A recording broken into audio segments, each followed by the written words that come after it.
Ya, selamat pagi, selamat siang, selamat sore, dan selamat malam Bu Dini. Jadi, kami dari kelompok 9 yang terdiri dari saya, Kresna, dan teman saya yaitu Segara. Kami akan melakukan presentasi mengenai final project kami. Dalam final project ini kami melakukan klasifikasi terhadap mobile price atau harga telepon seluler. Nah, untuk pendahuluan dibagi jadi 3 yaitu ada latar belakang, batasan masalah, tujuan, dan manfaat. Pada latar belakangnya, yaitu Bob adalah seorang yang telah memulai perusahaan selulernya sendiri. Dia ingin memberikan perlawanan keras kepada perusahaan seluler besar seperti Apple, Samsung, dan lain-lain. Nah, tetapi Bob tidak tahu bagaimana cara memperkirakan harga ponsel yang dibuat oleh perusahaannya. Dalam perusahaan telepon seluler yang kompetitif ini, Bob tidak bisa begitu saja berasumsi. Untuk mengatasi masalah ini, dia mengumpulkan data penjualan ponsel dari berbagai perusahaan. Bob ingin mengetahui hubungan antara fitur-fitur ponsel seperti RAM, memori internal, lebar layar, dengan harga jual ponsel tersebut. Nah, tetapi dia tidak begitu pandai dalam machine learning. Oleh karena itu, Bob membutuhkan bantuan kita untuk menyelesaikan masalah ini. Dalam soal ini, kita tidak harus memprediksi harga sebenarnya, tetapi kisaran harga yang menunjukkan seberapa tinggi harga tersebut. Lalu untuk batasan masalah dalam penelitian ini yaitu dataset yang digunakan dalam penelitian ini adalah dataset yang didapat dari website Kaggle, yaitu Mobile Price Classification. Untuk pre-processing kami menggunakan missing values handle, feature selection, dan outliers data checking. Lalu untuk klasifikasi kami menggunakan metode KNN, SVM, decision tree, random forest, dan XGBoost. Lalu untuk tujuan dan manfaat. Nah, untuk tujuan tujuannya untuk menentukan range harga dari spesifikasi yang dimiliki oleh suatu handphone atau seluler. Lalu mendapatkan range harga yang dapat bersaing dengan perusahaan seluler lainnya. Lalu mencari metode klasifikasi dengan akurasi terbaik. Lalu untuk manfaatnya yaitu mendapatkan metode yang terbaik untuk melakukan klasifikasi pada harga seluler berdasarkan spesifikasi yang dimiliki. Lalu untuk dasar teori, ada spesifikasi data, atribut, dan contoh data, metode pre-processing data, metode klasifikasi, metode optimasi, pengukuran performa, atau kinerja sistem. Untuk spesifikasi data dan atribut dapat dilihat sebagai berikut. Ada 21 fitur dengan 20 fiturnya dan 21 adalah variabel target. Variabel targetnya yaitu adalah price range yang ditandai dengan nilai 0 yaitu biaya rendah, 1 biaya sedang, 2 biaya tinggi, dan 3 biaya sangat tinggi. Oke, selanjutnya yaitu contoh datanya. Berikut adalah contoh data dari dataset yang kami gunakan. Lalu selanjutnya yaitu metode pre-processing. Dari metode pre-processing kami menggunakan handle missing values. Nah, dari handle missing values ini ternyata dalam dataset kami tidak ada missing values yang ada. Lalu untuk feature selection kami menggunakan data frame correlation. Nah, data frame correlation ini menghitung korelasi berpasangan antar kolom, tetapi tidak termasuk nilai NA atau 0. Lalu dari fitur selection ini, fitur yang kita pilih yang memiliki correlation di atas 0,22. Dari hasil yang di kanan ini kita dapat lihat kalau yang kita gunakan adalah RAM, baterai power, pixel width, pixel height, lalu internal memorinya, lalu ada prosesor, lalu SC ini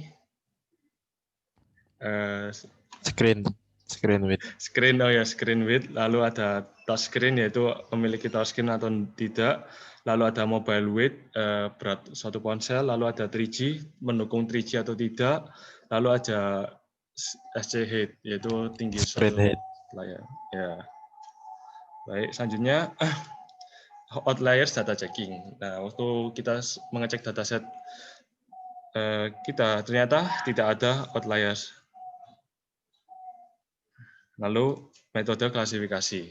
Dalam metode klasifikasi kita menggunakan random forest, decision tree, KNN, SVM, dan XGBoost. Lalu untuk pengukuran performa atau kinerja sistem, kami menggunakan 4 skor, yaitu ada akurasi score, precision score, recall score, dan F1 score. Lalu untuk desain sistem dan implementasi. Berikut adalah flowchart-nya. Ini adalah flowchart-nya, yaitu di mana start kita mengambil dataset, lalu melakukan metode pre-processing. Dari pre-processing ini data akan didata split, dibagi menjadi train data dan test data. Dari train data kami akan melakukan klasifikasi, lalu dari sini kita akan membandingkan dengan tes datanya dan melakukan evaluasi. Lalu kesimpulan dapat diambil. Lalu berikut adalah implementasinya.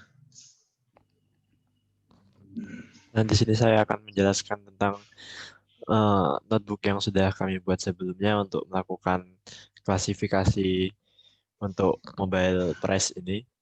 Jadi di sel pertama kita import NumPy dan Pandas. Kemudian di sel kedua kita import Matplotlib, Seaborn, dan trend test split dari sklearn. Kemudian di sel ketiga kami membaca train.csv, CSV dari mobile price classification sebelumnya. Berikut adalah contoh data-data dari train.csv tersebut. Jadi di sini kita bisa lihat fitur-fitur HP yang akan diklasifikasi. Kemudian di sel berikutnya ini untuk menunjukkan tipe data apa saja yang digunakan di tiap kolom. Kemudian kita melihat persebaran statistikanya di sel berikutnya. Kemudian di sel berikutnya kami melakukan pencarian terhadap nilai nol yang ada di dalam dataset. Ternyata dalam dataset tidak terdapat nilai nol. Kemudian di sel berikutnya kami melakukan persebaran di data trend tersebut. Apakah price range tersebar dengan rata? Ternyata di sini persebarannya termasuk rata. Kemudian di sel berikutnya kami mencari correlation matrix yang berhubungan correlation matrix satu sama lain. Jadi di sini kita bisa lihat hubungan satu data dengan data yang lainnya. Next. Kemudian kami mencari hubungan mana yang paling dekat dengan price range. Next. Karena tadi ada yang minus nilainya, jadi kami melakukan mengubah semua ke nilai absolut, kemudian mengurutkan. Dari sini kita bisa melihat data mana saja, kolom mana saja yang memiliki hubungan di atas 0,22 dengan harga mobile phone. Kemudian di sini akhirnya kami memilih fitur-fitur tadi yang memiliki korelasi di atas 0,22 dengan price range di atas. Kemudian didapatkan data frame yang baru seperti ini. Kemudian next langsung. Di sini kita melakukan pengecekan terhadap outlier. Nah, di sini terdapat beberapa lingkaran yang menandakan seperti outlier. Cuman setelah kami lihat ternyata bawah. Di situ kan pixel head terdapat terdapat lingkaran outlier itu. Ternyata setelah kami cek, ternyata hal tersebut bukan merupakan suatu masalah karena tidak terlalu keluar dengan data-data yang lainnya. Kemudian di 3G juga ada, namun ternyata 3G ini hanya merupakan apakah suatu handphone bisa menggunakan sinyal 3G atau tidak. Jadi menurut kami itu bukan suatu masalah. Next. Kemudian dari sini melakukan split trend dan test dari dataset yang ada sebelumnya. Di sini tesnya itu sebesar 20% dan trennya sebesar 80%. Setelah itu kami membuat fungsi untuk mendapatkan metric evaluation yang berupa akurasi, presisi, recall, dan F1. Kemudian dari sini kita membuat tabel yang nanti akan digunakan untuk memetakan model beserta akurasi, presisi, recall, dan F1-nya. Kemudian yang pertama kita lakukan adalah percobaan decision tree. Di sini decision tree kami menggunakan variasi max step dalam pengujian. Kemudian akurasinya dipetakan di plot yang ada di sel ini. Kemudian kami juga melakukan klasifikasi dengan menggunakan KNN. Di sini KNN-nya menggunakan variasi K dari 5 sampai 30. Kemudian kami juga menggunakan random forest. Di sini random forest-nya menggunakan variasi parameter yaitu estimatornya, jumlah estimator yang ada di dalam random forest. Kami menggunakan varian 5 sampai 30 juga. Kemudian ini pemetaan akurasinya. Selanjutnya kami menggunakan SVM. Di SVM kami menggunakan parameter-parameter kernel C, kernel dan C. Ya. Dan hasilnya seperti ini. Kemudian kami juga menggunakan XGBoost. Di XGBoost kami menggunakan parameter K dan C sebagai estimator dan max step.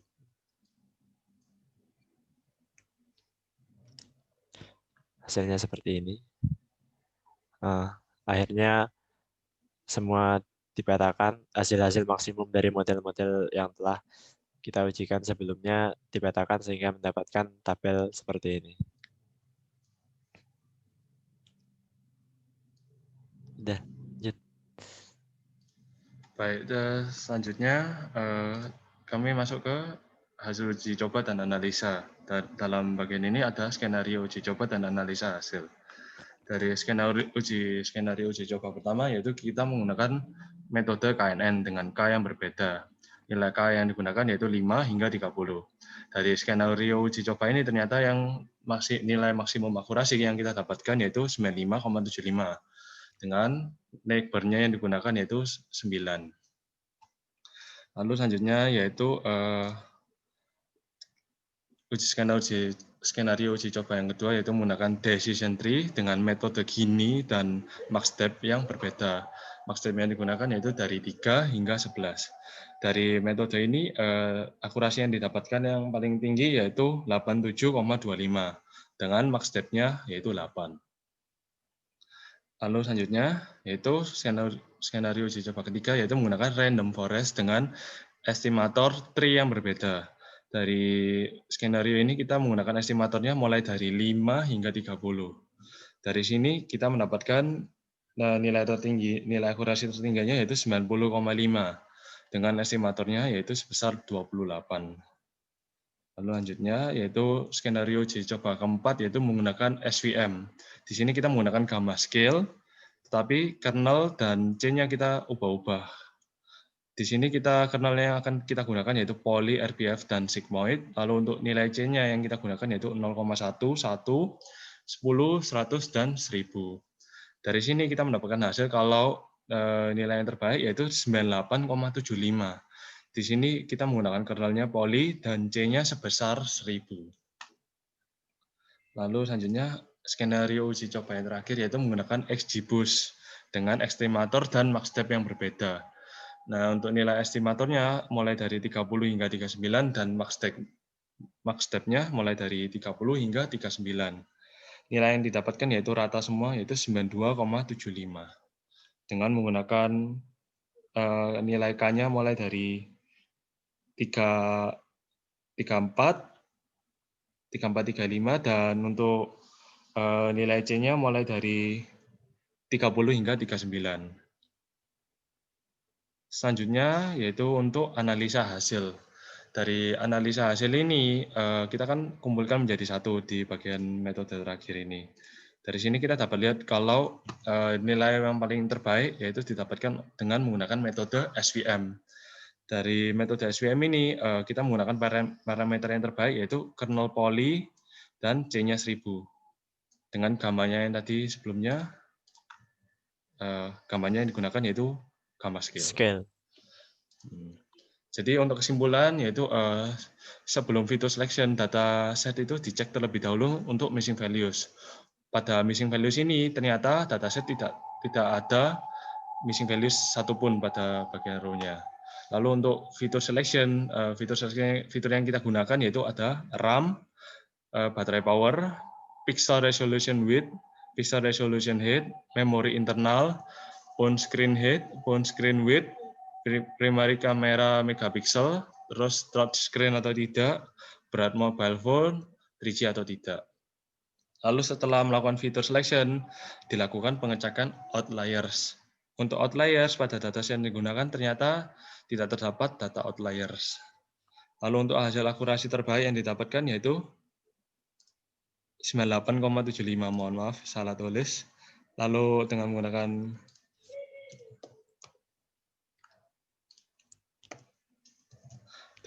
metode SVM dengan parameter kernel poly dan C1000.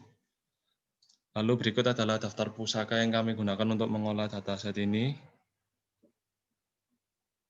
Sekian presentasi dari kelompok kami, kelompok 9. Terima kasih. Terima kasih.